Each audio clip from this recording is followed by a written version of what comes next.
Covering the islands of the Bahamas, ZNS Network presents The Bahamas Tonight.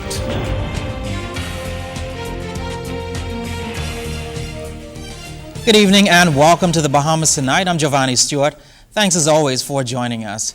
It was a victory that secured the Progressive Liberal Party 29 seats in the House of Assembly. And to celebrate this achievement, the party's leadership, supporters, and other officials gathered in a service of worship at Zion Yamacraw Baptist Church this afternoon. PLP leader and Prime Minister, the Right Honorable Perry Christie, acknowledging the party's success and its vision for governance. Many religious leaders also assuring the PLP of their support as the party moves to help build the Bahamas. Party Chairman Bradley Roberts sent out a call for unity following the general elections. That we put away our political swords, our spears, our darts, and our arrows, and pick up our shears, spades, and shovels as we turn our collective attention to nation building through good governance and participatory democracy. We need all hands on deck, and every able-bodied person must be fully engaged. The Progressive Liberal Party is committed to continuing the vision of our esteemed leader, the Right Honorable Perry Gladstone Christie. Through prudent governance, we intend to shape the Bahamas into the best little country in the world, where economic empowerment, social justice, strong values, and respect for the rule of law are the precepts upon which we will build. Well, Mr. Roberts also highlighted the PLP's immediate goals. The Progressive Liberal Party will immediately initiate its 100-day plan as articulated in our Charter of Governance. And we will launch key elements of the Project Safe Bahamas. Repeat that again. We will launch key elements of the Project Safe Bahamas and Operation Ceasefire, including Urban Renewal 2.0. We will begin the doubling of the nation's investment in education and training. In conjunction with the private sector, we will initiate our mortgage relief plan. We will secure our nation borders to protect our fishing grounds for Bahamians and to eliminate illegal poaching, illegal immigration, human smuggling, and contraband and weapon smuggling. Well, the PLP's victory service ending a short time ago, and you can expect more in tomorrow's newscast. Well, former Education Minister and Member of Parliament for Carmichael, Desmond Bannister, officially announced his bid today to run for Deputy Leader of the Free National Movement at the party's upcoming leadership convention. Mr. Bannister credits his elevation in the party and dedication to public service as the qualities for election to the F&M's second post. At a press conference at his Marlin Drive home this afternoon, Mr. Bannister says he can be the hard-working deputy the party needs. My prior service in the Senate and as chairman of the F&M, as well as my service as Minister of State for Legal Affairs, Minister of Youth, Sports and Culture, and Minister of Education, have made me acutely aware of the many issues that impact our people. We have any number of young persons who have recently come to the forefront in our party, in political life. Some of them have been devastated by our loss. They're going to need to have someone there who can guide them, who can encourage them, and who can help them as they plot their political careers. I believe that I would be the person to do that.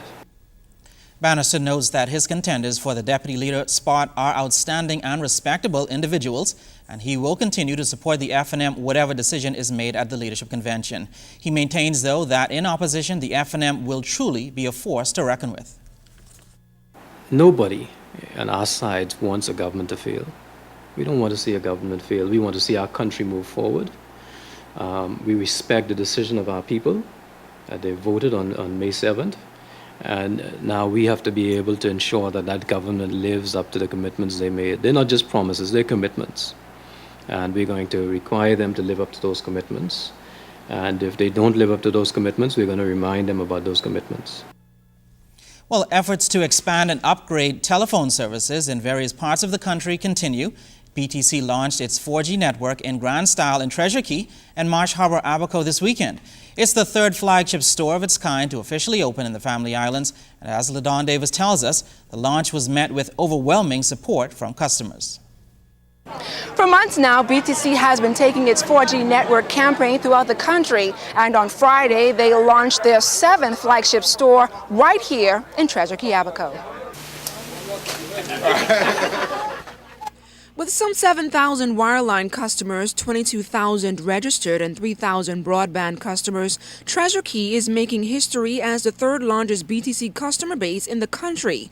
Senior Manager Arlene Clark says this bodes well for Abaco's economy. Well, this is a wonderful thing. This Treasure Key is the second largest contributor to the Abaco market. And so it's very important, especially for the second homeowners and the residents of Treasure Key, to have this service here. We've been closed for about 3.5 months, and I know it's been very hard on the Treasure Key community, but we hope and trust that what we have presented to them today, they will be thrilled with it.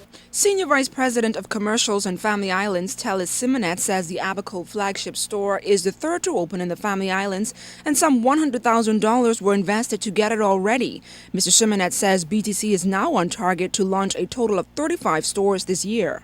We're very close. I think we're about 75%. Most of the stores now are being constructed. We have a few left, for instance, like Nicholasstown, Andros, that's left to be started on, so we're pretty much well ahead of getting it done.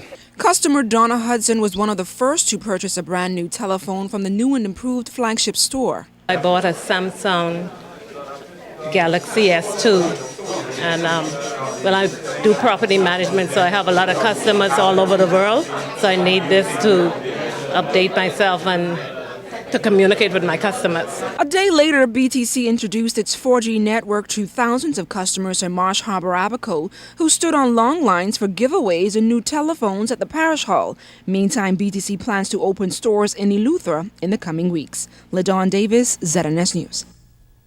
Still an active weekend here in the capital for police. Investigators spent Sunday looking into a stabbing that has left a 26-year-old man of Robinson Road in hospital. The incident reportedly occurred shortly after 9 o'clock last night. Preliminary reports are that the victim was at Robinson Road near East Street when he was reportedly approached by a man known to him and subsequently stabbed to the neck and leg. Authorities say the victim is detained in stable condition.